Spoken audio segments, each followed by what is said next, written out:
Thank you very much, Shannon. Shannon and Lou, thank you guys very much for all of the help and support that you have given in getting this group started, helping with all of the organization. My name is Jen Cook. Back in October of last year, I went to an Ivanti Road show down in Dallas and listened to all of the speakers talking about, the support that Ivanti has, the community groups. And one of the areas that I noticed was not there was a women's group. Right now we have a lot of women that are starting to enter the IT field and that are in the IT field.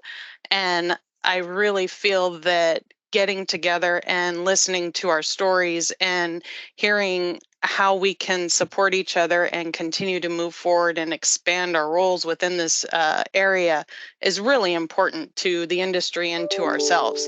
So I was really excited that they were very open and wanted to have this type of group as well. So I'm really looking forward to hearing how everybody kind of got into this field and then seeing how we can continue to support and encourage more women to come into this field. Next up, we're going to be hearing from Corinna Fulton, who is our VP of Solutions Marketing. So Corinna. It's really nice to be here today, and I appreciate the invitation to, be part of this inaugural meeting. And I have to tell you, I absolutely love this. I love to be part of a group that's interested in lifting women up and finding ways to support each other. This is something I think that, it's needed across industries, but within tech, I'm going to talk a little bit about that. It's really an area where women are still underrepresented. And so we'll get into some of that, but I'm honored to be here with everybody. And I was asked to, give a little background on myself and how I got to where I am. So I'm coming from my home office in Pittsburgh, Pennsylvania.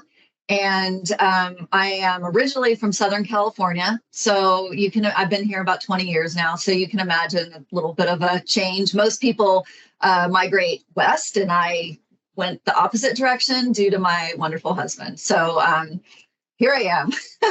And it was snowing earlier. It has stopped. And so sun's out.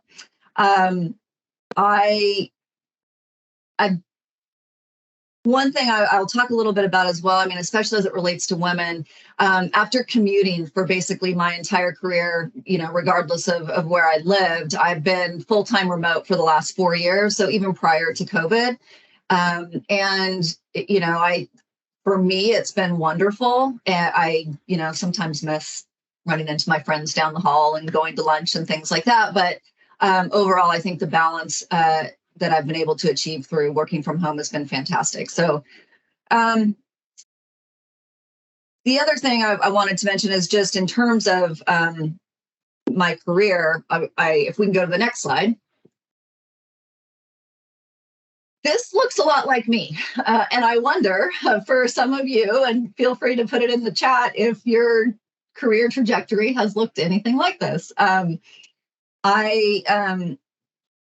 have always worked for technology companies right from the time I graduated from college. So that has been sort of the one constant thread that runs throughout this. But my role working for these companies and, what my ultimate responsibilities are have changed drastically. And I think that, I didn't go to school for, computer science or engineering or anything like that. I was an international business major. I minored in German, which I have never used. So there you go. But I think, throughout my career, there's been, a couple constants. And one has been that I've always been in a male-dominated industry. One of the very first software company that I worked for right out of college, I shared this with Jen and Lou and Shannon earlier, but was a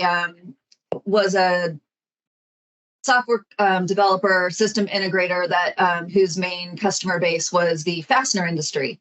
If you don't know what fasteners are, they're screws and nuts and bolts. So think of Home Depot and those aisles. So not only was I working for a company that was, most of my colleagues were men. Our customer base was almost entirely men. And so, as part of that, I dealt with things like being the token booth babe. They'd like to send me to really exciting fastener conferences where they'd stick me in a booth because, I was sort of the token woman. And so, those are the types of things that I think have been prevalent through parts of my career, not all. But it's something I think to be very aware of. And one thing that I really have felt strongly about throughout my career is, appreciating the women who have given me a leg up, and also making sure that I do that for other women as well. And, really, we're going to talk more about that later.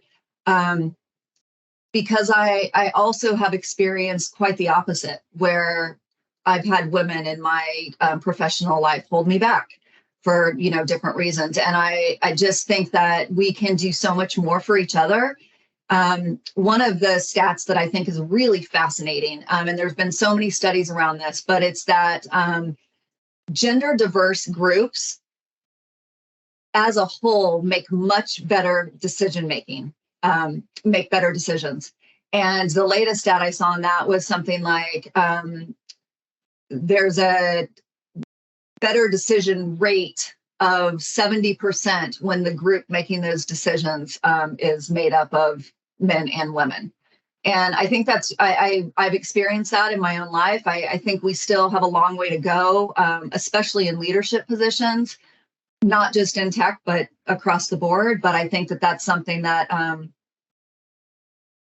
we can help each other with is finding opportunities for each other to participate in different projects or areas where our voices can be heard and we can be part of that decision-making process. So if we could go to the next slide. This I alluded to a little bit, but not that I'm comparing myself to Meryl Streep by any stretch of the imagination, but this is a lot what it looked like at a lot of my early tech companies. And I've, that curvy path, I've gone from being in business development to, marketing and product marketing to sales engineering. And especially when I was for, quite a while, I worked for CA, for Computer Associates. And at the time I was traveling about 70% of the time. And predominantly the customer meetings that I was going into were, me and a bunch of men in IT. And sometimes there would be a woman there, and boy, I was always thankful to see them. But I think one of the things that did was, really early on in my career, kind of forced me to find a way to, relate to men and be able to talk to them on their level and not be intimidated. And, silly little techniques that, I would come up with to do that would be something like, looking into this room and, finding that one person who, maybe had a smile or looked sort of friendly or, whatever, and making sure that, if I felt nervous or uncertain, looking back over there and making eye contact with everyone and just, trying to project confidence regardless of how I was feeling inside, so that they could hopefully see me as someone who had knowledge to impart to them. That was actually going to help them make, decisions that were going to, better their business and the goals that they were trying to make. So something I wanted to talk about, and, Jen was talking, and Shannon and Lou and Aruna and I, as we were getting ready for this, talking about trends that we're seeing in terms of, more women moving into IT. And there is a slight trend on that, but we're going from overall about 21% to now maybe, 26.7 was the last one I pulled. So we're still vastly underrepresented. And along those lines, when we look at GAFM, which is the Google, Apple, Facebook group of the top 5 largest tech companies, and Aruna will talk later. She was actually one of the women that worked at one of those. But the stats for them are even lower overall. And when you get into the leadership level, they go down to below 20%. And so, that's an opportunity again, where I think finding ways to support other women and soliciting that support from our male counterparts as well. Like, we shouldn't ignore that. There's nothing wrong with having these fantastic supportive relationships with our male colleagues as well. It's just that those are the ones that are going to be more prevalent because there are more of them. So we want to make sure that we look for those opportunities to lift each other up. The part of this stat, though, that I do think is more disturbing is that, of those women that are in tech, almost 70% of them feel that there's a lack of a visible way for them to actually move forward and advance within the organization. And I definitely find that troubling, especially when we think about the fact that, goes back to that decision making in those diverse groups who, are much better off when women are including. And if we think that, the majority of those decisions are being made at a level above us, it's hard to influence that. So I think that's key. The other thing I wanted to hit on here is, if we can go to the next slide, the idea that, when women have choices about, how and where they work, overall, it improves their outcomes. On this, though, what's really troubling across the board is burnout.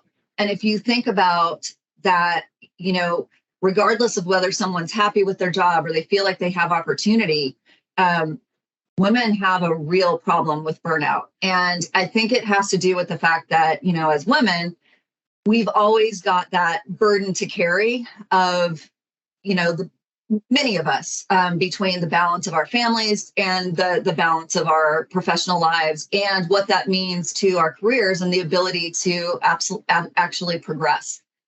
I experienced this, myself, not just as a burnout, but that, that burden that I think women shoulder more than men. And when I was traveling, the vast portion of my career, I actually traveled till I was 7.5 months pregnant. And the doctor said with my first child, and the doctor finally said, no, you can't do this anymore. You need to stop.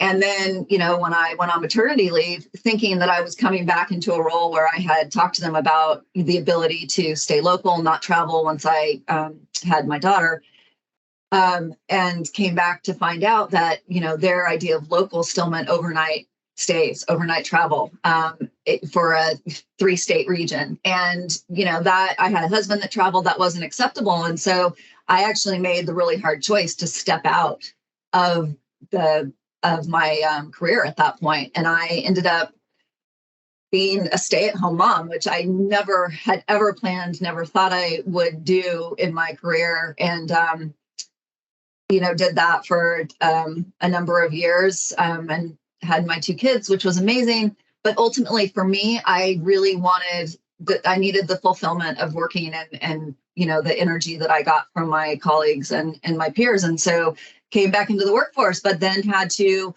earn my way back up to where I had been when I stepped out. And again, I think that's that type of balance that women are constantly dealing with, that, men don't have that same responsibility. And I think there's so many more companies that have been supportive now of, men being able to take paternity leave just as women, which I think is fantastic. And recognizing that, the balance between the roles that men and women play in both their personal lives and work, can be similar.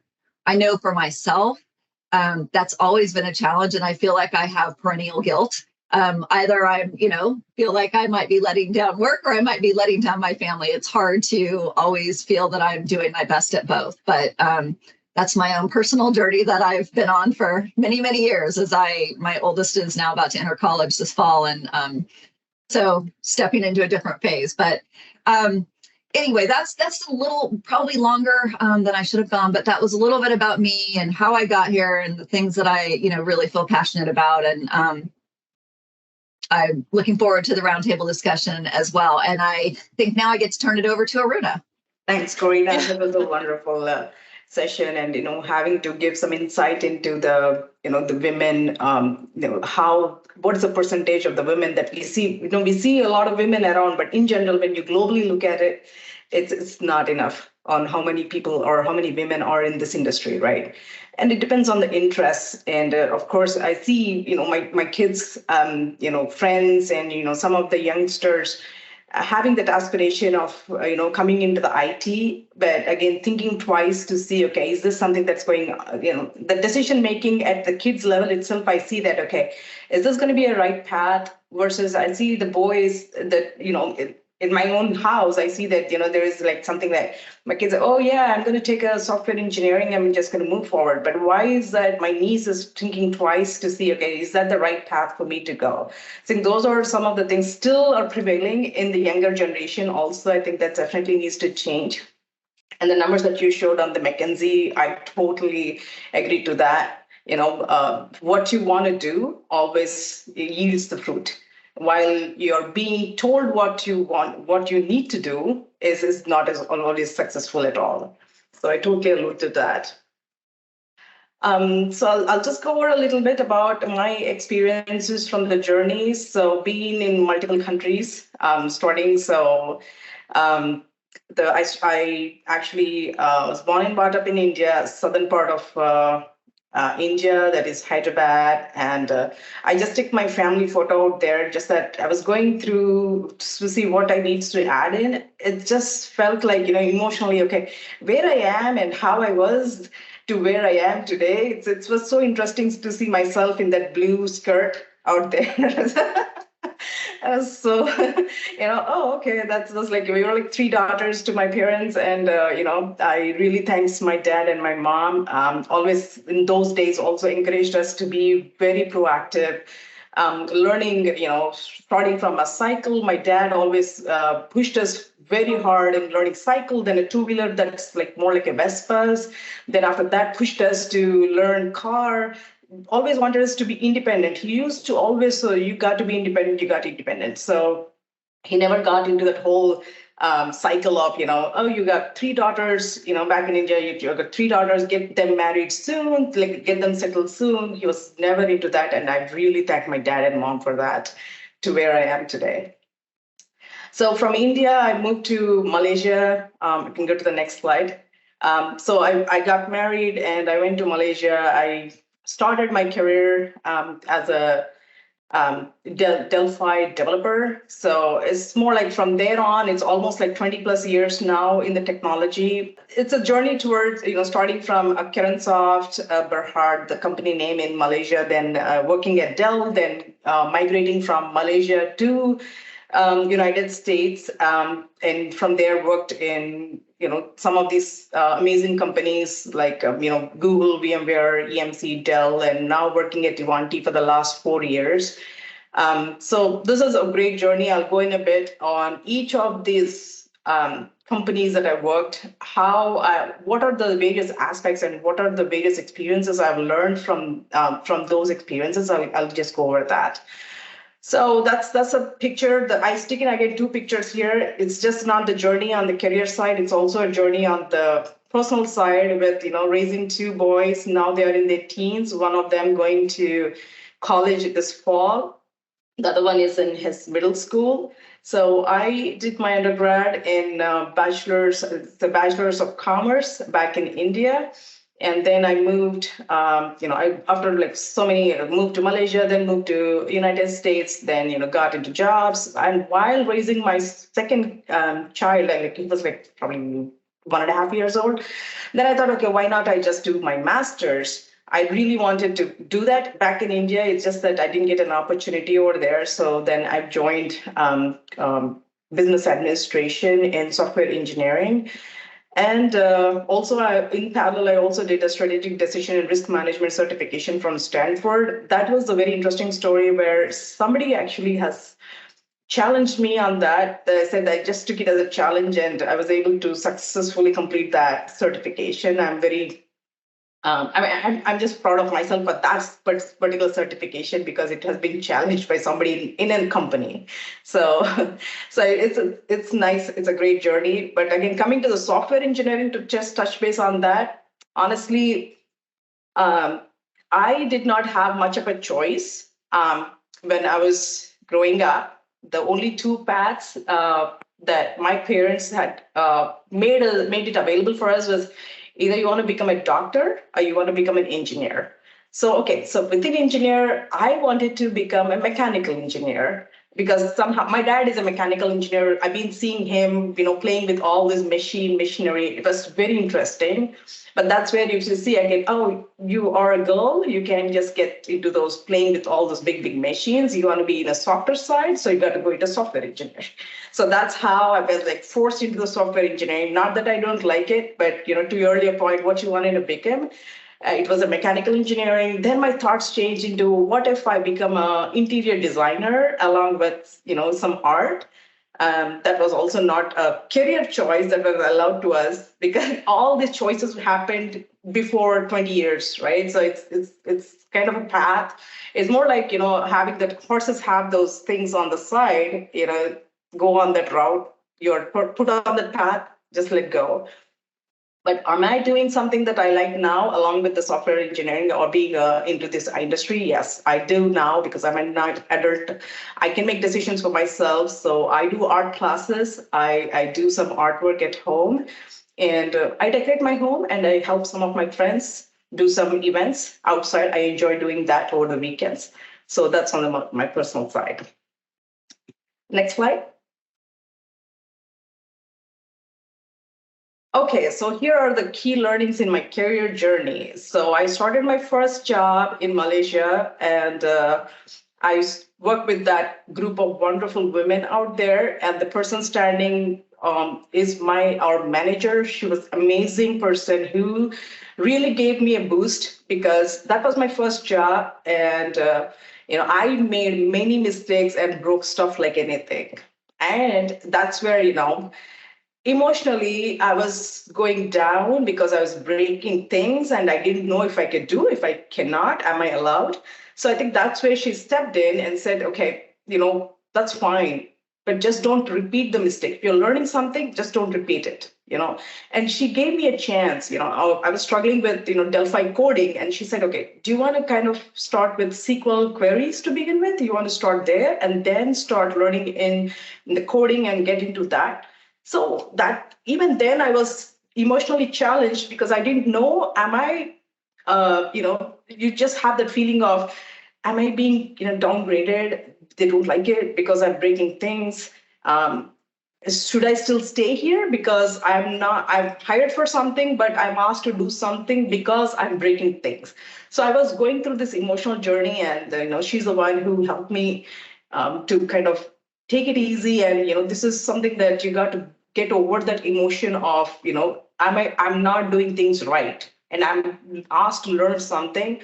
You don't have to feel shy. You don't have to feel emotionally, maybe this is not the place I should stick because, everybody else around you think that, okay, she was hired for something, but she's asked to do something because she's not doing something well. So that's a big boulder I was able to, crush it and overcome in that. But again, I would give the credits to that amazing lady that helped me overcome that. I think that's where it's support is needed. I was super young.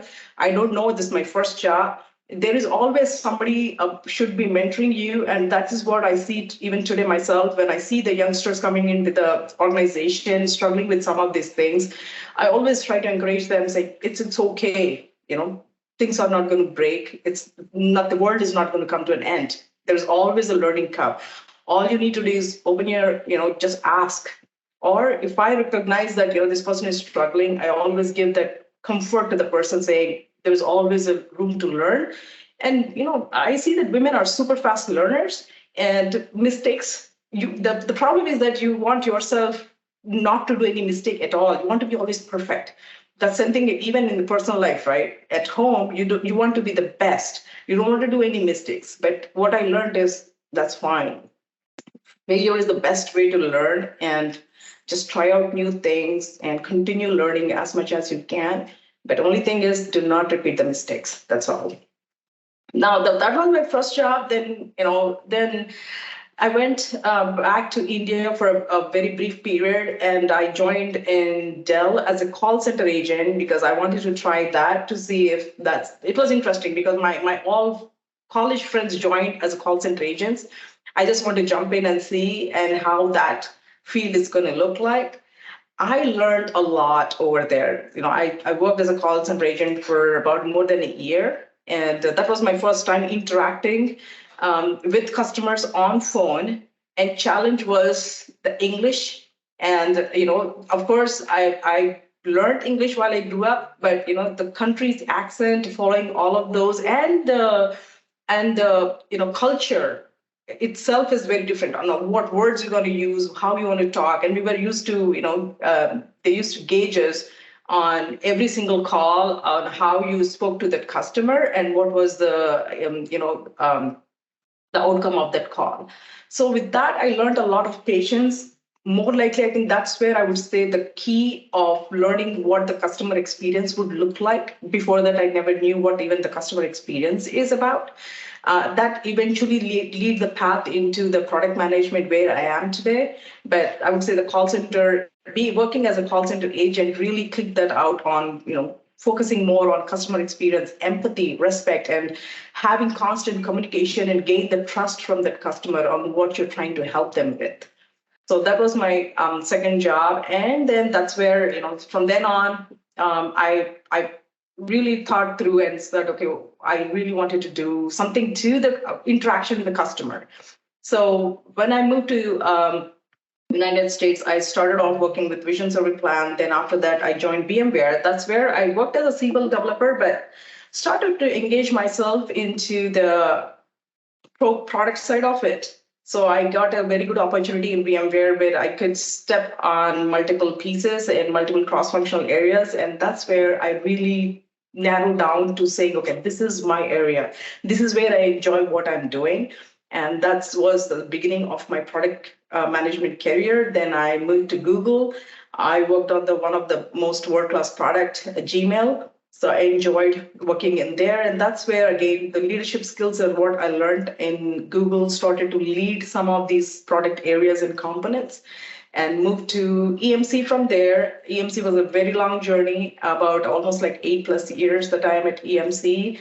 And that's where I would say I had some male managers who really helped me step up because I never had a thought of even becoming a manager or going in that route. Just do the work, get that done, and the outcome. I have not even discussed with the manager if I wanted to become a lead or a manager. So he himself has, placed me in that position and said, Aruna, I think this is where you got to start because you have certain skills I've noticed, and you got to start taking up some of these responsibilities, some of these people that you need to manage, which was pretty new.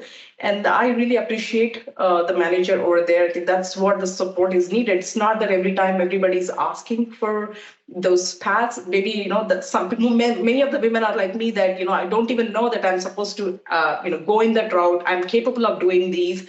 I can do it, but I don't know I should ask and get those things done in that route. I think that's where I think as a woman, we also have to recognize some of this, our colleagues and the team members who are very much capable, but not able to voice out that they have to go in that particular career path. We got to encourage that.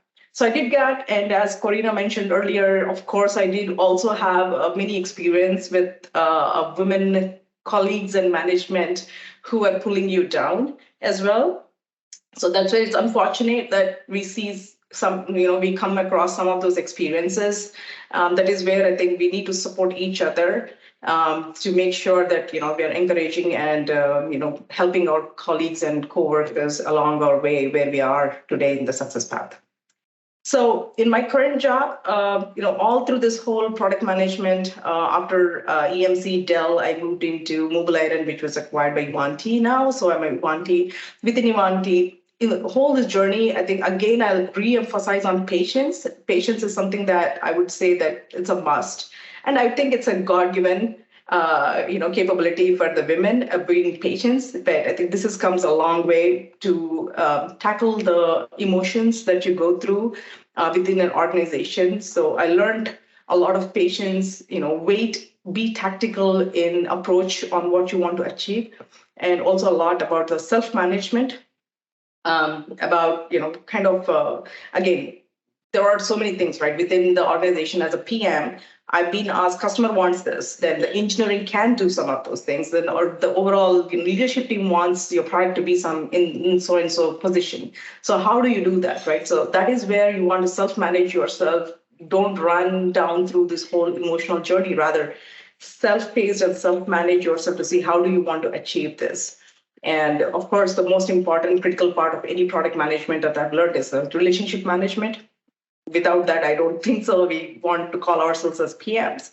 And of course, have a social awareness within the organization, what's going on, cross-functional teams, understand your cross-functional team members of, sales, what are the challenges that they have? What are the challenges that the customer success teams are having with their customers? By itself, what customers are dealing with? And internally, what are the challenges that the engineering is going through, and how do you want to place your product? And also be self-aware about, whether you have the interest in the product, or is that something that's going to help?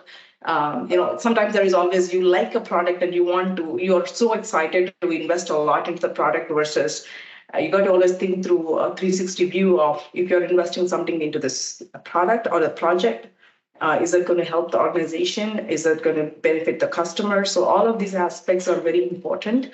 And I would bucket all of these into the emotional intelligence. Again, I would say that women are built with this emotional intelligence.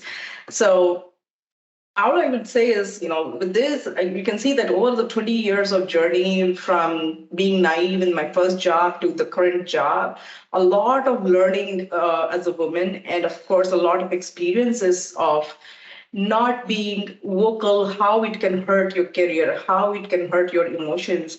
So all of those I've learned, and there are places that you need to build thick skin. I had some of my seniors back, 10 years back in the organization. I used to always wonder, what is building thick skin? I didn't know the terminology of what the thick skin means, but eventually I kind of experienced that, and now I say, yes, I am a thick skinned person, and I am supposed to be that way. Because, I totally relate myself to one of the pictures that Corinna showed, that, the only woman in the room with, multiple men in the room. So I do have those experiences where even within the round table that happens in the meetings, last 2 seconds or 3 seconds are given to that one person in the room, the women, to talk about your what you did the last week, which is, I know that it's not going to happen. So I've seen a couple of times, 3 times, 4 times, and after that, doesn't matter, 10 men in the room, I don't care. I said, can I go first? Then just go, rest of you, because I want to deliver something, I need to deliver something. Okay, even there were cases where, last 2 seconds were given, and I would say, okay, whoever is the boss, can you just wait? Or can I carve out a 30-minute, because I need your time, because I need you to listen to me. So those are come out as a hard. I know that there are faces that comes into the room. Okay, eyebrows are raised like that. That's fine. I feel fine now with all of those things. So those are very experiences, and we'll talk in a bit about how you want to make yourself stand out in your career, and what is those specific things that you want to really do, more like being vocal, and some of the areas I think we'll discuss more in the next sessions. I'll talk about it. I think for now, I'll just close on my talking about myself and my career path journey, and we'll discuss more upcoming. Thank you. Thank you so much, Aruna. I think when we get together and we have these discussions, especially looking in the chat, we're not unique in our experiences, so we're not alone out there. And we all experience the same frustrations and the same joys and the same challenges. And when we come together and discuss those, we can brainstorm and work on ways to really help each other overcome those. So we don't have to come up with a solution alone. We've got a lot of people here that want to do that together. So I think that's a fantastic message to share from this meeting. So we've got a couple questions that we wanted to include in our fireside chat here. So the first one to Corrina and Aruna, as more women are moving into the IT field, how does it affect that decision making? You know, usually when you approach a tech conversation, you're looking at it as you're going to have this conversation with man or a group of men. Maybe a woman might be a part of it, but usually not at this stage. So as more women come into that conversation, is that changing how you and your teams are approaching those conversations? You know, one of the things I will say that I think, that I've experienced and have a bit of a leg up on is that, within marketing, and again, I'm focused on product marketing and technical marketing, and content all falls under the realm of solutions. But, marketing in general, even for tech companies, often does have a lot of women in it. And it is probably a little more, women friendly than, pure IT roles at times. But I'll tell you where I see this being very interesting is that as more women come into IT, and I've seen this throughout my career where I've always, again, as I said, been in tech and selling into, IT organizations, we need to be very aware of the messages that we put out into market and that our customers are receiving from us to make sure that, we aren't speaking in a language that is, more geared towards men than women, that our images reflect diversity, not just for gender, but other types of diversity as well. Because, we want to have inclusive messages that speak to, our entire customer base and our entire, target markets, as we like to say in marketing. But, I think that is where we need to step back and think about who's receiving the message. How is this relevant to them? And how is this going to help them be better every single day, from a personal and a professional level? So, that's one way I've seen that the more women move into IT and the more, even though it's not a high enough percentage, the more that get into those leadership and decision-making roles, we need to make sure that we are representing them in what we put into market. Perfect. Yeah, I totally agree to you, Corrina, right? So I think from my perspective also, moving, we see more women coming into the IT field. And I think the more we do see a lot of women coming to the IT, but I think I see that there is the women in the leadership roles are where I see the deficit. That's where, I see when we see the women in the leadership roles, the decision making in general, right? So it's very very successful in the way that they manage that leadership position and how they make from the organization level decisions. I think these are nothing. They're very. I saw so far in the women leadership that they are very strategic, very tactical, and how they make the decisions. It's not at the leadership level. Also, when you see you talk to a developer, there is a difference on how the women developer versus the men make decisions in certain things on how we want to accomplish certain tasks. There is a very organized way on doing things. So I would think that the decision making in terms of whether it's a product marketing or more like I can speak more about the product management, right? So listening to the customers and having to come back with what you want to take it forward with. And there are certain times where you got to really talk to your leadership team on where you want to invest, where you cannot. And that is where you really have a challenge because the perspective of the men in the leadership team could be very different on how we want to take approach in certain decisions moving forward with the organization strategy. So that is where, again, I see a challenge for women when it comes to strategic decision making. Somehow I feel that, okay, that the women are giving some decisions in the room or making certain decisions. They are always called out or put into a a state of, is that still a right thing to do versus a decision making from others, like men is like, yay, yes, we should just go for it.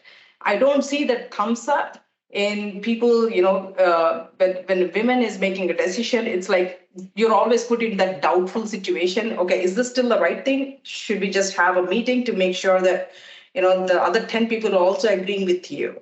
I think those are some of the things I have seen and still seeing that should still change. And I would really encourage everybody to stand on what you want to make a decision for. And I think you shouldn't be really, you're put into a situation of where maybe, am I doing right? Am I doing right? If you think it is right, I think you have to stand on it you have to be very assertive, I would say. I think that's the right word. Be assertive on what you made a decision for and stick to it while you believe that is going to bring a positive change to your organization.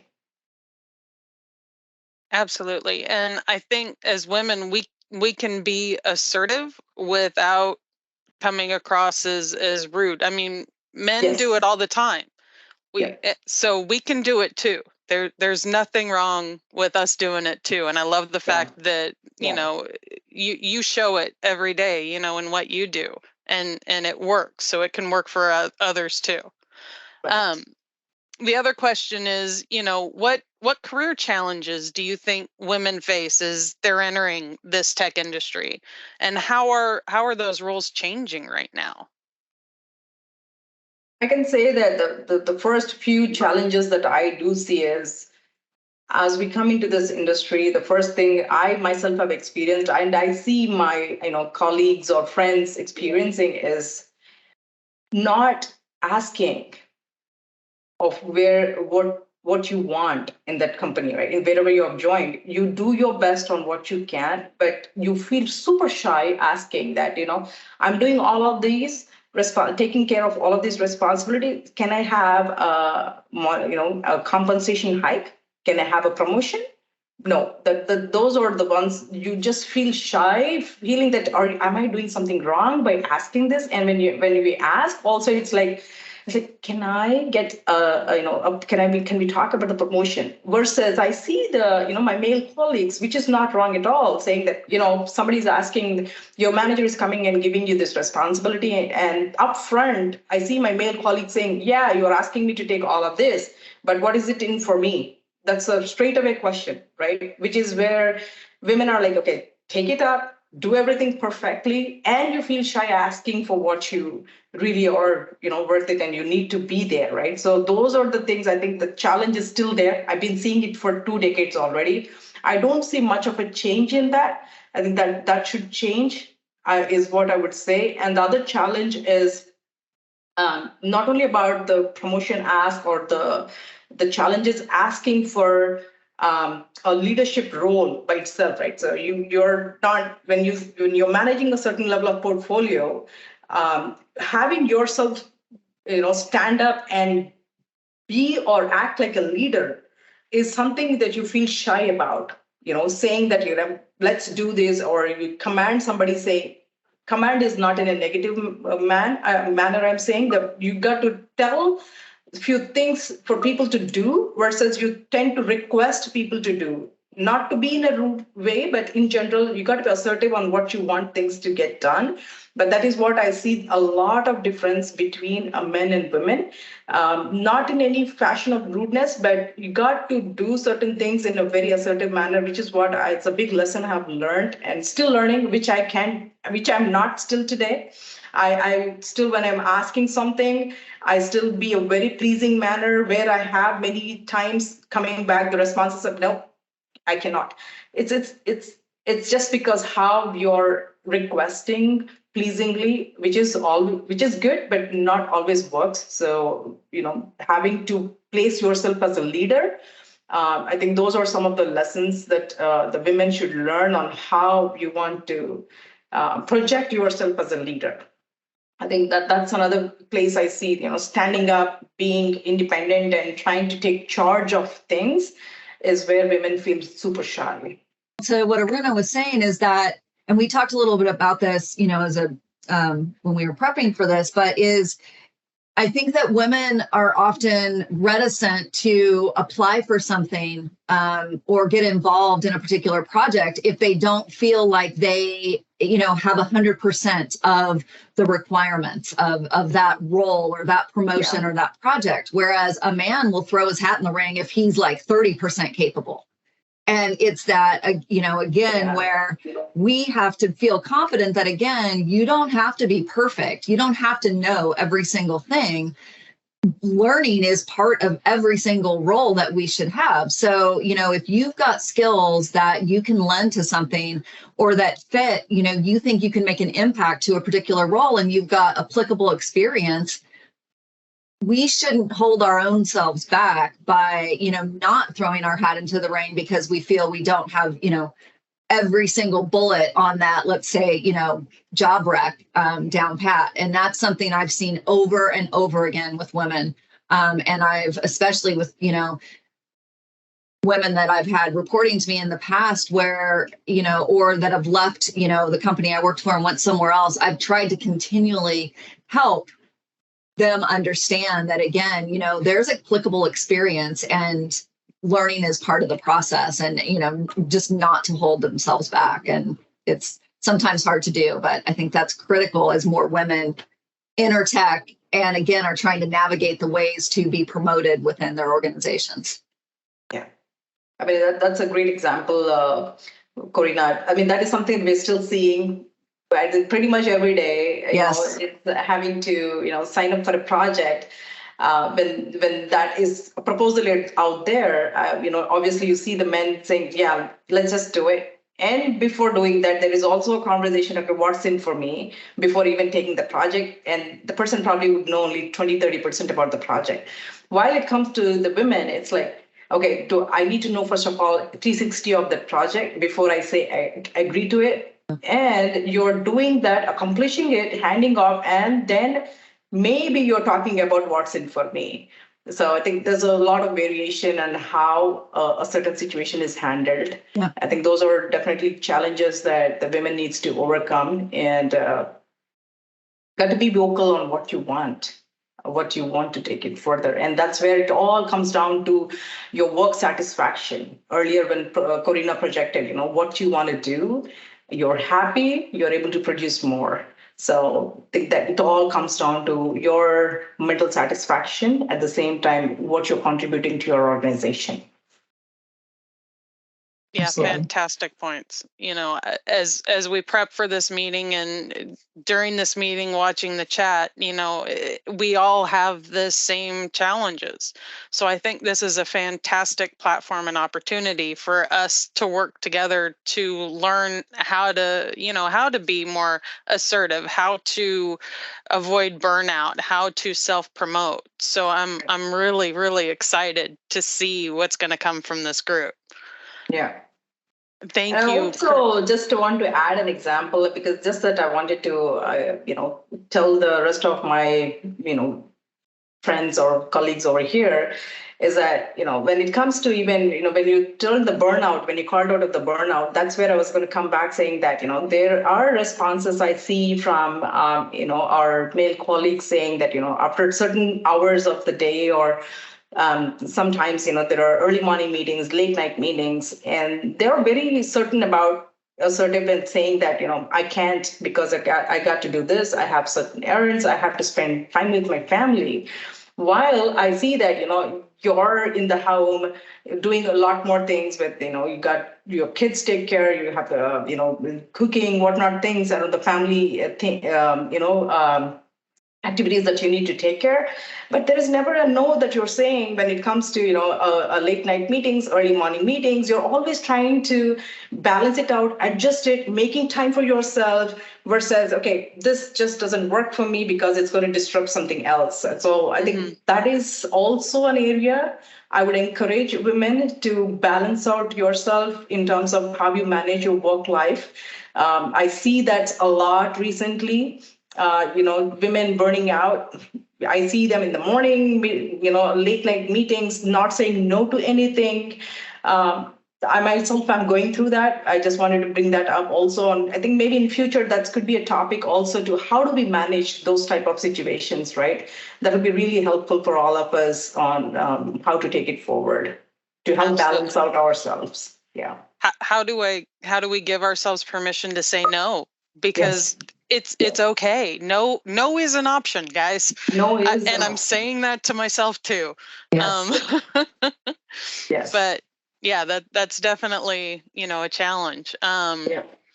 Looking over at our meeting pulse, we are going to open this last part up to an open discussion, so everybody can have a chance to add some information.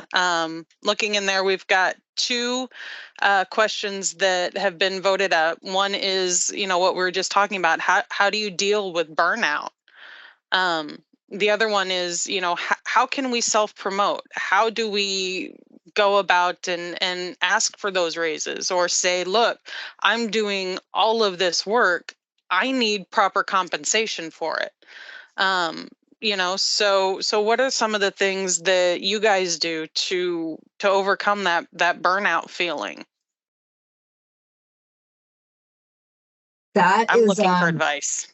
That is a work in progress. I mean, it's it's tough. It is about, I saw, Lou just put in there about setting boundaries. And, you do have to be protective of your time and realize that, regardless of, how passionate you feel about your work and your professional career, you actually are going to be better at doing that if you can take some time for yourself and for your family, right? Because we've got to keep, not to sound hokey here, but you got to keep your own cup filled, in order to actually have something to offer others. And, I've been on the opposite side of the spectrum where, it was, 150% work and 50% me. And I'm not saying anything's ever, evenly divided, but it's, I think you've got to be able to find a way that works for you in your own unique situation where,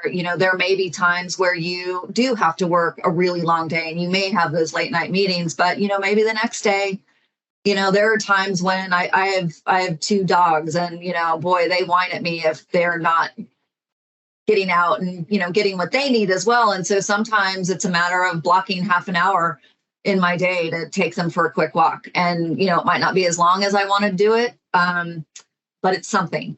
And so I kind of, for me, that it's somebody just put in there, carve out like sort of piece by piece. So some days are better than others, but if you just even put a sticky on your, your computer or something that says like, take a few minutes here or there, or, take time out for me, I think it's just really important to make it a priority. It is. Yeah. I also make, I started off with blocking my calendar from 12 to 1 p.m. Because I really need a break for my lunchtime. Yeah. Either I want to cook something and also eat something relaxingly. That sort of gives me the energy for the rest of the day. Rather, I don't want to, shuffle something into my mouth while I'm in a meeting or, doing something. That's something I would treat that as a very important thing for a human, to make sure that you're peacefully eating your lunch. So I started off with that, blocking my time. Of course, there are days where, there are overlap meetings in that time, and that's where the decision comes in, whether you want to agree to that meeting or not. That's the that's the insight you should have to make a decision. Okay, is this really going to be urgent, or can I actually request them to move out, or things going to break because if I'm not going to join in that meeting? I think that's where I started off with that. Not really still for the late night meetings, not really still for the early morning meetings. That's still, as Corrina, I'm also working in progress to figure out, okay, how do I manage those times and areas? Because most of the times I don't get to see my kids in the morning. They wake up, they're gone into the school. Only in the evening after they come back, I see them, because I'm in a room in the meetings. So I think those are a few things I would really like to say, at least a goodbye to them before they go to school and say, have a nice day. So got to work through that as well. Right. Yeah, I mean, these are all like a work in progress. We got to, ideas, any ideas from the other. I think this is where this community comes into, great use. And we all are going to benefit from each other. Somebody has some ideas on how do you want to manage these type of schedules or, work-life balance. I'll be more than happy to, listen into that. I would like to learn more about, the work-life balance from others as well. Right. Absolutely. Yeah, one of the comments from Mary in the chat was, we don't need to explain why we're saying no. It doesn't have to be, well, I've got to get my daughter to this, or Yes. I can't because of family reasons. It's no, that's outside of my working hours, or no, I'm not available during that time. Yeah. I tend to want to over-explain and justify why I'm making those decisions. It's not necessary. No, I can't do it at that time. Full stop. That works too. So, setting those boundaries right off the bat, because, as somebody else mentioned, it's really hard to pull that back once you set that precedent of, yeah, I'll take that 7:30 a.m. meeting. Or, yeah, no problem. Call me after hours and I'll answer the phone immediately and hop on and help out. So it's really about setting those boundaries there. Totally. I mean, even learning about your own team members, right? I have my team member.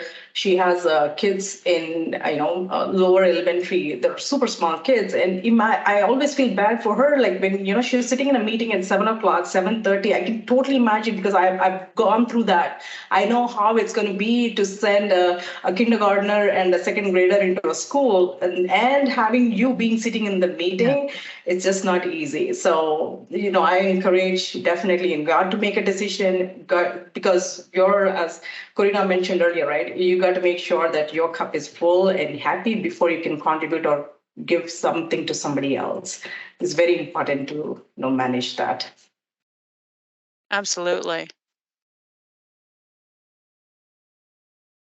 Anybody else on the call want to chime in on burnout or how to set those boundaries?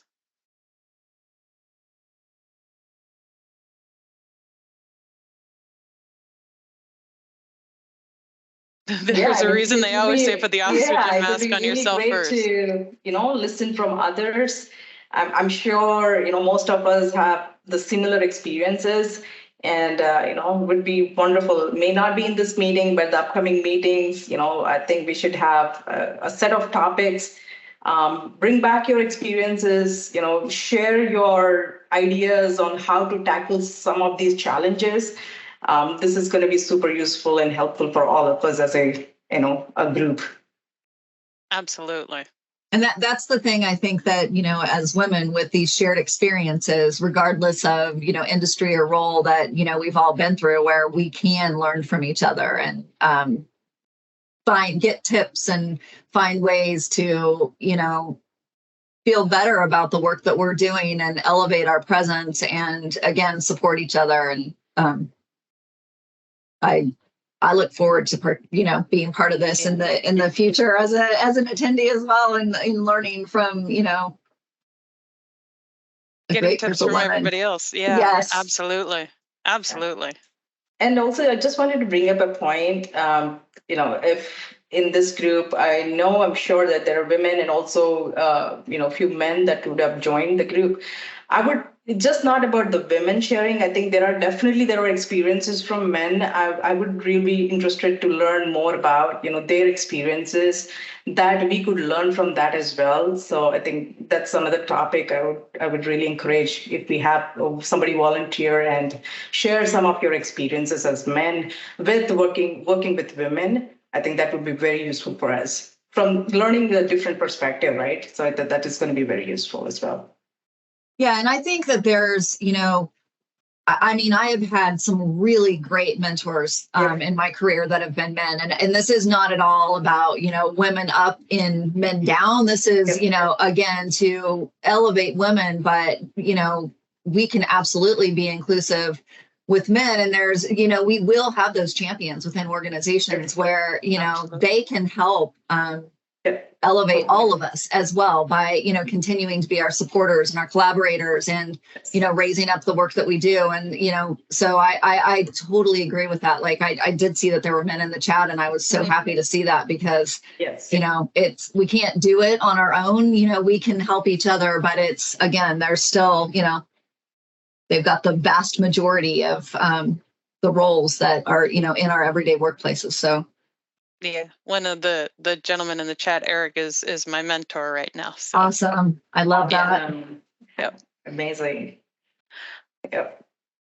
So we have the open discussion. We only have a few minutes left, but one of the things that we wanted to put out there is what can we do as women to support each other in this industry?